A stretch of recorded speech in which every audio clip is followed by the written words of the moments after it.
क्या एक बार फिर उत्तर भारत और खासकर उत्तराखंड में 2013 जैसे हालात बनने वाले हैं, जब हमने केदारनाथ जैसी त्रासदी देखी थी। 10 वर्षों के बाद एक बार फिर से मौसम संबंधी वही परिस्थितियां बन रही हैं जो केदारनाथ त्रासदी की समय बनी थी। यह एक दुर्लभ स्थिति है जो 10 वर्ष बाद फिर से सामने आई है। ऐसे में मौसम वैज्ञानिकों के पास इस तरह की स्थितियों में सटीक पूर्वानुमान जारी करने का कोई मॉडल भी नहीं है। क्या होगा और कितना नुकसान होगा यह कहना कठिन है। मैं यह वीडियो इसलिए बना रहा हूं ताकि मेरे थोड़े बहुत जो दर्शक हैं उन तक यह सूचना पहुंचे और वे आने वाले दिनों में संभावित आपदा को लेकर सावधान रहें। आगे बढ़ने से पहले आपसे वीडियो अंत तक देखने का अनुरोध।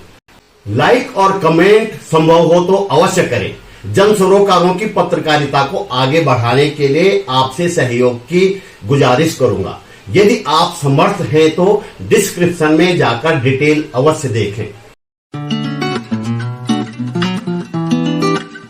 नमस्कार, आप देख रहे हैं सरकार की नहीं सरोकारों की बात बोलेगी। मैं त्रिलोचन भट्ट। 2 दिन पहले मुझे देहरादून स्थित एसडीसी फाउंडेशन के ऑफिस में केदारनाथ आपदा के 10 वर्ष बाद की स्थिति पर एक सर्वे के सिलसिले में भूगर्भ वैज्ञानिकों, सामाजिक वैज्ञानिकों और शोधार्थियों के साथ बैठने का मौका मिला।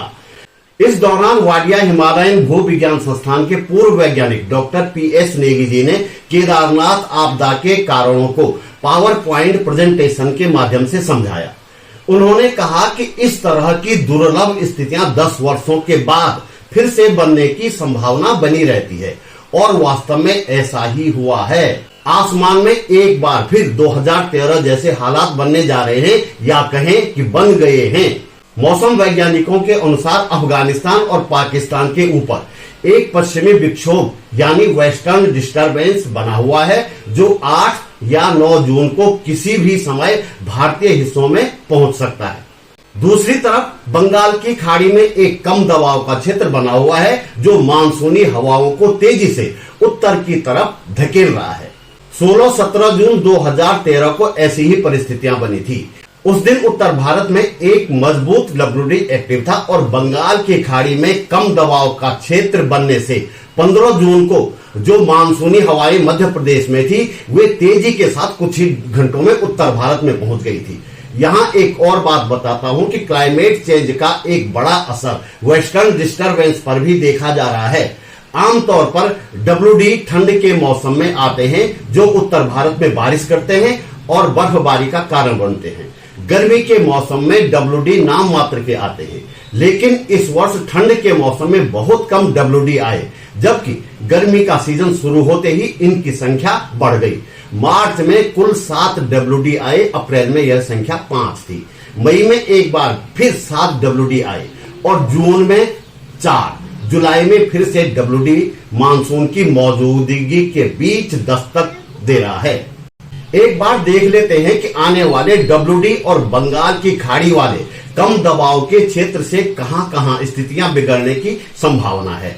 मौसम विभाग के साथ ही अन्य तमाम मौसम पूर्वानुमान जारी करने वाली एजेंसियों का अनुमान है कि इसके असर से राजस्थान, पंजाब, हरियाणा, दिल्ली NCR, पश्चिमी उत्तर प्रदेश, जम्मू कश्मीर, हिमाचल प्रदेश और उत्तराखंड का पश्चिमी हिस्सा यानी कि गढ़वाल रीजन प्रभावित होगा।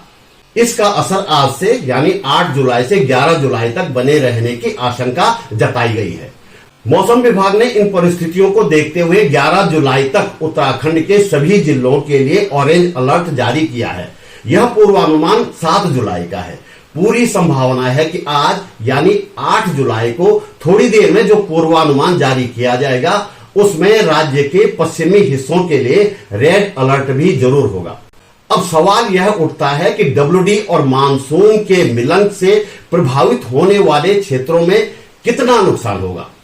इसका सटीक अनुमान लगाने के लिए मौसम वैज्ञानिकों के पास कोई विश्वसनीय मॉडल नहीं है।